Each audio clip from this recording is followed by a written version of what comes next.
հոգևոր կյանքին հաղորդակցությունը նույնպես պետական բյուջեի ծախսային տող է, որովհետև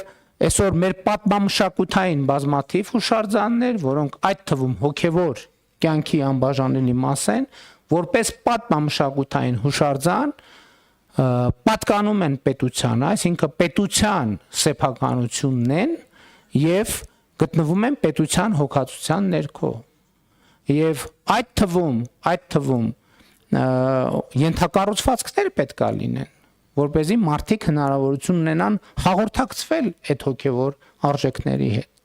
Բայց նաև պետք է կառավարությունը խստիվ վերահսկողություն սահմանի, որպեսզի, ինչպես արդեն առիթ ունեցել եմ ասելու, ոմանք այդ պատմամշակութային հուշարձանները չուլան չդարձնեն, որովհետև ելի եմ ասում, դա վիրավորում է մարդկանց հոգևոր զգացումները։ Կարճ ասած, իհարկե այս ցանկը կարող ենք շարունակել, ես չեմ ուզում շարունակել։ Երջանկությունը պետք է արտահայտված լինի պետական բյուջեում։ Ես հիշում եմ բյուջետային քննարկումները, որ ամենատարբեր դեռ լրագրող եղած ժամանակներից